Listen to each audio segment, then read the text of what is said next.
Take it away.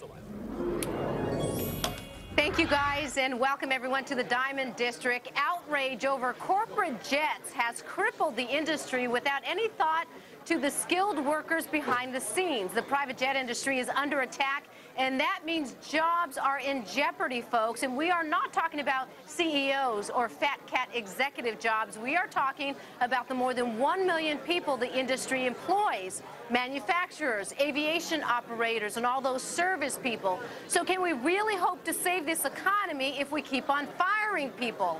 Joining me now for the Diamond District is National Business Aviation Association CEO Ed Bolen from D.C. Mr. Bolen, thank you for joining me in the Diamond District today. Thanks for having me, Rebecca.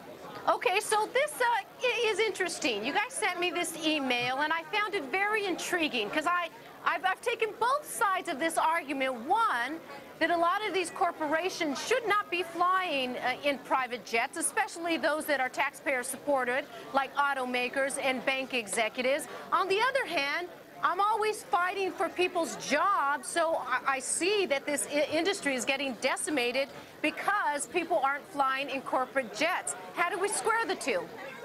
Well, first of all, let's understand that 85% of the companies that rely on business aviation are small and mid-sized companies. And they're using these airplanes to be very productive, to be efficient, to try to go places that commercial airlines do not go. They're trying to go with teams of people who want to work en route on proprietary information. They want to move products and services. This is an important business tool. And whether a company is large or small, we want companies to have every tool available to them to try to be productive. We also need to understand that business aviation in the United States does mean jobs. As you said, 1.2 million manufacturing jobs, service jobs, exactly the kind of jobs we want and need to turn this economy around. But do you think it's right for taxpayer-supported corporations like the automakers and like many of these banks to be using corporate jets, which are tremendously much more expensive, you know, aside from if there's not a airport in a certain community or they have to have a conference on the plane? That doesn't seem right, though, for those companies to be using private jets.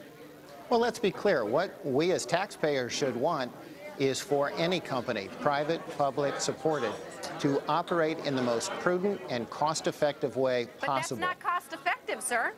Oh, sure. Listen, if you're trying to go to a community that doesn't have good airline service, or if you're trying to move 7 or 8 people and have them work en route on proprietary information, if you're trying to take a product that doesn't fit in an overhead bin, there's no other way to do it. There's so many cases where business aviation is not just cost-effective and prudent. In some cases, it's the only way to get the job done.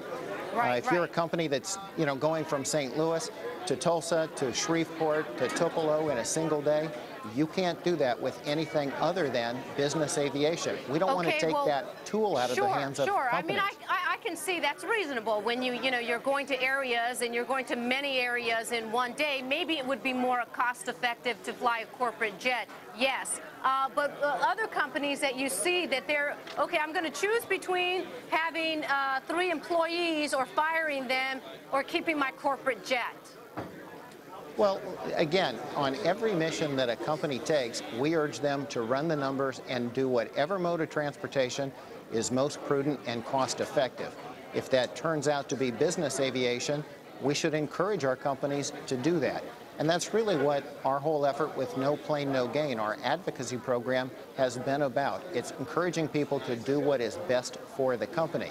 Right. If that means getting to some place where you can meet new customers, open new plants and facilities, bring in new jobs, that's where you want to be. Mr. Bolen, last question here. How badly has the industry been decimated because of the negative image associated with corporate flying now? A lot of job losses quickly? Well, business aviation always contracts when the economy contracts, so there has been a lot of job losses due to the economic contraction. But there's no question it has been further exacerbated by stereotypes of business aviation that are unfounded and unfair. And that's what we're trying to set the record straight about what business aviation is and how it really operates in the United States. National Business Aviation Association CEO Ed Bolen, thank you for joining me today in the Diamond District. Thank you, Rebecca.